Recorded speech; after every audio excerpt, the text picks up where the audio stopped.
Hello, ഇന്നത്തെ video വളരെ എളുപ്പത്തിൽ റെഡിയാക്കി എടുക്കാവുന്ന ഒരു അയലക്കറിയുടേതാണ് കേട്ടോ. ഞാനിത് നാളികേരം അരച്ചിട്ടാണ് ഈ ഒരു കറി തയ്യാറാക്കുന്നത്. പലരും തയ്യാറാക്കുന്നതാണ്. ഞാൻ എൻ്റെ ഒരു സ്റ്റൈൽ ഓഫ് കറിയാണ് കേട്ടോ തയ്യാറാക്കുന്നത്. അതിനായിട്ട് ഇതാ ഒരു പാത്രം വെച്ച് കൊടുത്തിട്ടുണ്ട്. അതിലേക്ക് ആദ്യം കുറച്ച് വെള്ളം ഒഴിച്ച് കൊടുത്തിട്ടുണ്ട്. അതിലേക്ക് ഉപ്പിട്ട് കൊടുക്കുന്നുണ്ട്. അതിൻ്റെ കൂടെ തന്നെ മഞ്ഞൾപ്പൊടിയും മുളക് പൊടിയും ചേർത്ത് കൊടുക്കുന്നുണ്ട്. ഇതെല്ലാം കൂടെ ഇട്ട് കഴിഞ്ഞതിന് ശേഷം ഇതിലേക്ക് തക്കാളി ഇട്ട് കൊടുക്കുക. അതിൻ്റെ കൂടെ തന്നെ ഒരു പച്ചമുളകും കൂടി കട്ട് ചെയ്തിട്ട് കൊടുക്കുന്നുണ്ട്. നല്ല എരിവുള്ള പച്ചമുളകാണ്, അതുകൊണ്ട് ഒന്നാണ് ഇട്ട് കൊടുത്തിട്ടുള്ളത്.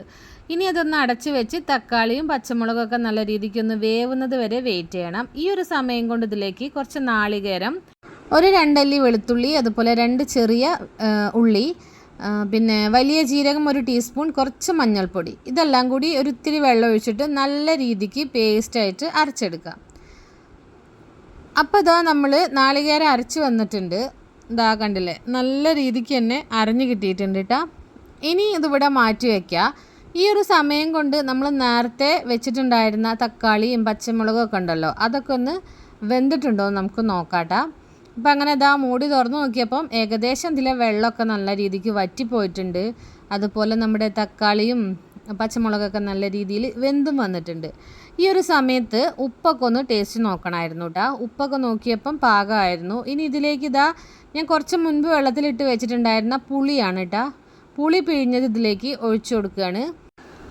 ആവശ്യത്തിനുള്ള പുളിയും കൂടി ചേർത്തതിന് ശേഷം നല്ല രീതിക്ക് ഇതൊന്ന് മിക്സ് ചെയ്യുക. കുറച്ച് വെള്ളം കൂടി ഇതിലേക്ക് ഒഴിച്ചു കൊടുക്കുന്നുണ്ട് കേട്ടോ. ഇനി ഒന്നും കൂടി ഇതൊന്ന് തിളയ്ക്കാനായിട്ട് വെക്കണം. ഈ ഒരു സമയത്ത് ഇതിലേക്ക് നമ്മൾ ക്ലീൻ ചെയ്ത് വെച്ചിട്ടുള്ള അയലയും കൂടി ചേർത്ത് കൊടുക്കുന്നുണ്ട് കേട്ടോ. ഇന്ന് കിട്ടിയത് അയലക്കുട്ടികളായിരുന്നു കേട്ടോ.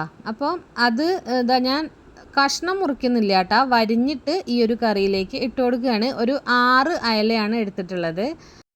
ഇനി അത് ജസ്റ്റ് ഒന്ന് ഇതാ അങ്ങനെ ഒന്ന് ഇളക്കി കൊടുത്തതിന് ശേഷം മൂടി വെച്ചിട്ട് ഒരു 5 മിനിറ്റ് കഴിഞ്ഞ് തുറന്ന് നോക്കുമ്പോൾ ഇതാണ് അവസ്ഥ.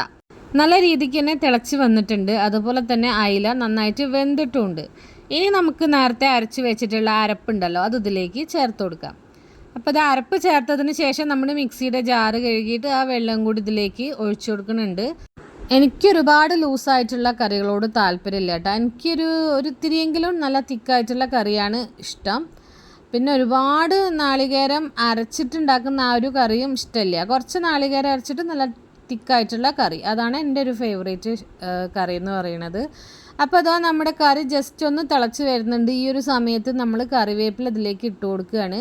പിന്നെ ഒരുപാട് ഇട്ട് തിളപ്പിക്കേണ്ട കേട്ടോ. നമ്മൾ നാളികേരം ചേർത്ത് കഴിഞ്ഞാൽ ഒരുപാട് തിളപ്പിക്കുന്നത് ആ ഒരു കറിയുടെ ടേസ്റ്റ് പോകാൻ ഒരു കാരണമാണ്. പിന്നെ നല്ല വെന്തിട്ടുള്ള അയില ആയതുകൊണ്ട് തന്നെ ഒരുപാട് ഇട്ട് ഇളക്കുകയും വേണ്ട. അങ്ങനെ ഞാൻ ഫ്ലെയിം ഓഫ് ചെയ്തു, മൂടി വെച്ചു. അതിന് ശേഷം നമ്മളിതിലേക്ക് വറവ് ഒഴിക്കണം. അതിനായിട്ട് ഇതാ ഒരു ചീനച്ചട്ടിയിലേക്ക് വെളിച്ചെണ്ണ ഒഴിച്ചു കൊടുത്തിട്ടുണ്ട്. വെളിച്ചെണ്ണ ചൂടായി വന്നപ്പോഴത്തേക്ക് അതിലേക്ക് ചെറിയ ഉള്ളി കട്ട് ചെയ്തതാണ് ഇട്ട് കൊടുത്തിട്ടുള്ളത്. ചെറിയ ഉള്ളിയിലാണ് ഞാനിവിടെ വറവ് ഒഴിക്കാറുള്ളത്. അങ്ങനെ ഇതാ ഉള്ളി നന്നായിട്ട് ഒന്ന് മൂത്ത് വന്നിട്ടുണ്ട്. ഇനി ഇത് നമ്മുടെ കറിയിലേക്ക് ഒഴിച്ചു കൊടുക്കുകയാണ്. അങ്ങനെ ഞാൻ വീഡിയോ എടുക്കുന്ന സമയത്ത് എൻ്റെ ഫോണിൻ്റെ മെമ്മറി ഫുള്ളായി. അപ്പോൾ ഞാൻ അതൊന്ന് റെഡിയാക്കി വന്നപ്പോഴത്തേക്ക് എൻ്റെ ഉള്ളി ഇതാ ചെറുതായിട്ടൊന്ന് കരിഞ്ഞ ആ ഒരു കളറിലേക്ക് മാറിയിട്ടുണ്ട്. പക്ഷേ ടേസ്റ്റ് ഒന്നും മാറിയിട്ടില്ല കേട്ടോ. ആ ഒരു കളറ് കുറച്ചൊന്ന് ഡാർക്കായി പോയിട്ടുണ്ട്. എന്നാലും കുഴപ്പമൊന്നുമില്ല, അടിപൊളിയാണ് നമ്മുടെ കറി. അപ്പോൾ വീഡിയോ ഇത്രയേ ഉള്ളൂ. വീഡിയോ നിങ്ങൾക്ക് ഇഷ്ടമായിട്ടുണ്ടെങ്കിൽ ലൈക്ക് ചെയ്യാനും ഷെയർ ചെയ്യാനും എൻ്റെ ചാനൽ ഒന്ന് സബ്സ്ക്രൈബ് ചെയ്ത് സപ്പോർട്ട് ചെയ്യാനും മറക്കല്ലേ.